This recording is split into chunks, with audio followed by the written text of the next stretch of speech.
बिस्मिल्लाहिर्रहमानिर्रहीम। मैं और राजा लियाकत और कैपिटल क्राइम जो मेरा यूट्यूब चैनल है वो लेके आपकी खिदमत में हाज़िर। आज 3-4 मौजू हैं, उस पर हम बात करेंगे।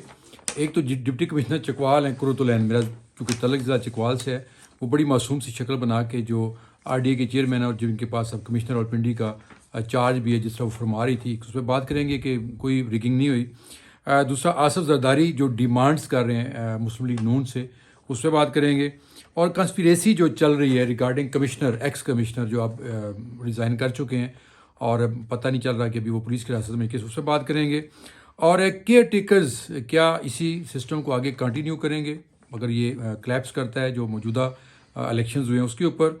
और स्टैब्लिशमेंट क्या चाहती है, सबसे आम जो बात है उस पर। और लास्ट में हम बात करेंगे कि अगर ये पीपल्स पार्टी की नून लीग गवर्नमेंट नहीं बनाती तो स्टैब्लिशमेंट की तरफ से क्या थ्रेट्स हैं, उनको क्या किया जाएगा, इस पर बात करेंगे। लेकिन सबसे पहले हम डिप्टी कमिश्नर जो चकवाल की हैं कुर्तुलैन, उनके हवाले से मैं आज देख रहा था कि ज़रा कमिश्नर ने कल जो एक धमाका किया उसके ऊपर आफ्टर शॉक्स हर तरफ से आ रहे हैं। लेकिन RDA के जो चेयरमैन है सैफ अनवर जफ़ा, इनके बारे में बता दूं कि मुस्लिम लीग नून के बड़े करीब हैं। इनके 2 भाई और भी हैं जो पंजाब में, एक शायद बहावलपुर में या किसी जगह डिप्टी कमिश्नर है और एक और भी किसी अहम सीट पर। ये पूरी फैमिली की यानी 3 लोग बड़ी अहम सीटों पर हैं और माशाल्लाह इतने ईमानदार हैं कि मैं उसके बारे में ज़्यादा बात नहीं करूँगा।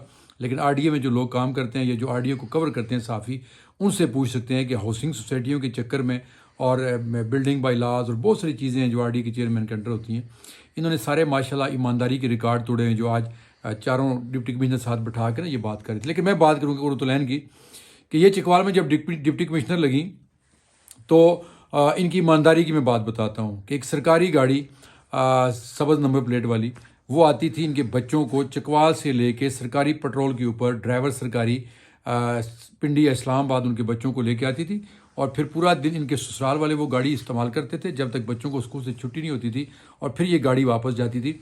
ये न्यूज़ मैंने दी, उसके बाद ये ख़बर तो रुक गई, इनकी ये जो गाड़ी का आना जाना था वो तो रुक गई।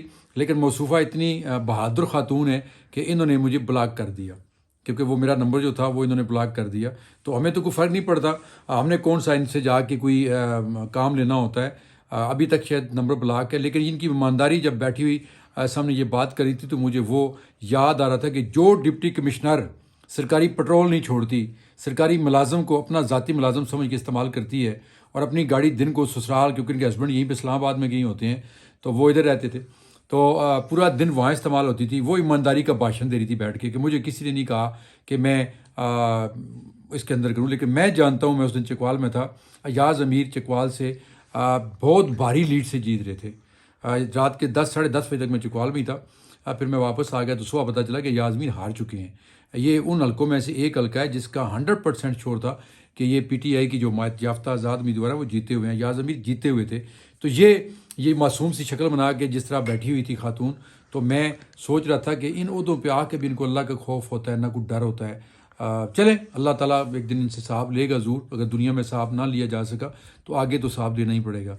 अब आते हैं जरदारी साहब की डिमांड्स की तरफ। ये जो 1-2 दिन इन्होंने बड़ी मुलाकातें की पीपल्स पार्टी ने और नून ने, और उसमें ये कहा गया जी कि इत्तफाक़ राय हो गया है, हम मिल के गवर्नमेंट बनाएंगे।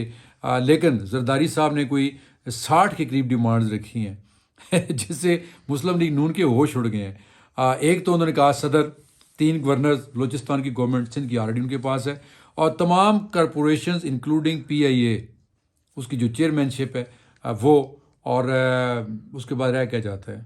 तो मियाँ नवाज शरीफ तो मेरा ख्याल में ये गले में ये वाला डोल नहीं बांधना चाहते, लेकिन शहबाज शरीफ का दिल जो है ना वो औलिया लेकर है कि मैं भी दूसरी बार वज़ीर-ए-आज़म बनूँ। फिर ने मौका दिया तो भाई की तरह तीसरी बार भी वज़ीर-ए-आज़म बनूँगा। तो बात यहाँ पे फंसी हुई है। जरदारी चूँकि लंबी गेम खेलते हैं, लेकिन इस बार उन्हें लगता है कि नहीं, ये शॉर्टकट जो है 5 साल का, इसमें सारे फ़ायदे मैं उठा लूँ, ज़िल्लत जो भी होगी, रसवाई जो भी होगी वो होगी मुस्लिम लीग नून की। लेकिन बिलावल इसमें रोड़ा बने हुए हैं। बिलावल भुट्टो इस गंदगी में नहीं पड़ना चाह रहे। वो चाहते हैं कि नहीं, गवर्नमेंट मरकज़ में इनको करने दें और फिर देखेंगे बाद में क्या होता है। एक तो ये होगी बात। तीसरी कंस्पिरेसी जो चल रही है कमिश्नर के हवाले से, अभी कुछ कह रहे हैं लोग ये इंडिया की तरफ से उनको कहा गया था, इंडिया की साजिश है, ये है वो है। लेकिन कल तक ये मरियम नवाज़ और हमजा शहबाज की आंख का तारा था ये कमिश्नर जफ़ा साहब, चिट्ठा साहब। तो इन्होंने जब इनका कच्चा चट्टा खोल दिया تو آج وہ انڈیا کا ایجنٹ بھی ہو گیا ہے، وہ ذہنی مریض بھی ہو گیا ہے، وہ عمران خان کا پلانٹڈ بھی ہو گیا ہے، لیکن شاہد خاقان عباسی سمیت بہت شمار لوگ ہیں، جاوید چودھری صاحب نے اس پہ پروگرام کیا، ان کے ذاتی دوست کی حیثیت سے انہوں نے بتایا کہ یہ کس طرح کے آدمی ہیں، اور وہ جی امریکہ کا ویزا، بھائی امریکہ کا ویزا لگا ہوا تھا تو پھر وہ امریکہ میں جا کے بھی یہ بات کر سکتا تھا نا، یہاں سے وہاں پہنچ گئے شہباز گل کی طرح، یہاں اس کو اپنی زندگی خطرے میں ڈالنے کی کیا ضرورت تھی؟ یہ باتیں ہو گئی۔ اور اس کے علاوہ جو بات اب چل رہی ہے وہ یہ ہے کہ یہ جو حالات پیدا کیے جا رہے ہیں، کیا ایسا کوئی کانسپیریسی تو نہیں چل رہی ہے کہ کوئی بھی مرکز میں گورنمنٹ نہیں بنائے گا، اور یہ جو نگران سیٹ اپ ہے، محسن نقوی کو دوسرا شہباز شریف بنا کے پیش کیا جاتا رہا، کاکڑ صاحب تو ویسے نہیں چاہتے تھے کہ الیکشن ہو، تو اسی کو پھر آگے کنٹینیو کر لیا جائے۔ تو اگر مرکز میں گورنمنٹ کوئی بھی نہیں بناتا، نہ پی ٹی آئی بناتی ہے پیپلز پارٹی کے ساتھ مل کے، نہ پیپلز پارٹی کے نون والے مل کے بناتے ہیں، تو اور تو پھر آسرا رہ ہی کو نہیں چاہتا۔ اب صرف 4 صوبائی اسمبلیوں کے تو وہ نہیں ہوگا نا، تو اس کے بعد پھر ایک یہ بھی چل رہی ہے تھیوری یا کانسپیریسی کہ یہی جو نگران سیٹ اپ ہے، کچھ اور لوگ اس میں ڈال کے اور کچھ نکال کے اسی کو آگے چلایا جائے اسٹیبلشمنٹ کی چھتری کے نیچے، اور ملک کا بیڑا غرق ہوتا رہے۔ انتخابات ہوتے ہیں، نہیں ہوتے ہیں، پہلے کون سا آئین کے مطابق ادھر انتخابات کروائے ہیں؟ پہلے بھی تو پنجاب اسمبلی ٹوٹی ہوئی تھی، کے پی کے مرکز میں بہت کم لوگ بیٹھے تھے، اپوزیشن نہیں تھی، پھر بھی انہوں نے چلایا اس کو۔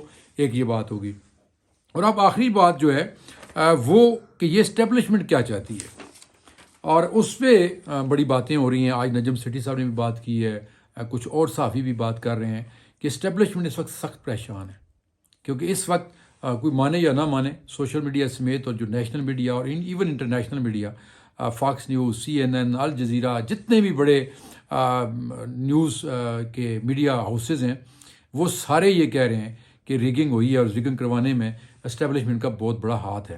تو اسٹیبلشمنٹ اس وقت سخت پریشان ہے کہ اگر یہ گورنمنٹ نہیں بناتے اور ان کے سر سے یہ جو بدنامی کا طوق ہے وہ نہیں اترتا تو پھر کیا ہوگا؟ تو سنا ہے کہ اگلے 1-2 دن میں اسٹیبلشمنٹ آپ ان کو بٹھائے گی زبردستی ڈنڈے کے زور پہ، نون کو اور پیپلز پارٹی کو، کہ گورنمنٹ بناؤ، بعد میں دیکھا جائے گا جو بھی ہوتا ہے۔ اور اگر پھر بھی وہ نہیں بناتے تو پھر میں آپ کو بتا دوں کہ میاں نواز شریف صاحب لندن نہیں جا پائیں گے، نہ جدہ جا پائیں گے، پھر شاید ان کو جیل جانا پڑے۔ کیس اگر ختم ہو سکتے ہیں تو کیس کھل بھی سکتے ہیں۔ اگر عمران خان کو 8 فروری سے پہلے 4 دن پہلے 4 دن کے اندر 3 کیسز میں سزا ہو سکتی ہے، تو پھر نواز شریف تو کوئی آسمان سے اترے ہوئے نہیں ہے نا، وہ تو پہلے بھی بھگو چکے ہیں، اور پھر زرداری صاحب کے کیس بھی کھل جائیں گے، اور پی ٹی آئی کو بھی میرا خیال ہے بڑا پھر وہ جو ایک ماحول بنا ہوا ہے نا، تو وہ ان کے لیے بھی ماحول خراب ہو جائے گا۔ تو اسٹیبلشمنٹ جو ہے وہ ہر حال میں چاہتی ہے کہ کسی نہ کسی طرح سے پیپلز پارٹی اور مسلم لیگ نون مینڈیٹ عوام کا جائے باہر میں، کہ اس نے کس کو مینڈیٹ دیا، کس کو نہیں دیا۔ اور آخری بات جو ہے وہ یہ کہ چیف جسٹس صاحب بالکل خاموش بیٹھے ہوئے ہیں، ان کو بڑی باتیں کرتے ہیں انصاف کی اور ملک کی اور اداروں کی، لیکن جب ملک ہی نہیں رہے گا تو ادارے کدھر جائیں گے؟ ان کو چاہیے تھا کہ کمشنر نے جس طرح ایک اعتراف جرم کیا ہے اس کو گرفتار کرواتے، اپنی عدالت میں بلواتے، اور عدالت کے اندر ان سے اعتراف جرم کرواتے، اور پھر جو جن پر وہ الزام لگا رہے ہیں ان کے بارے میں کوئی تحقیقات ہوتی تو شاید کسی طرح یہ مسئلہ لگ سکتا۔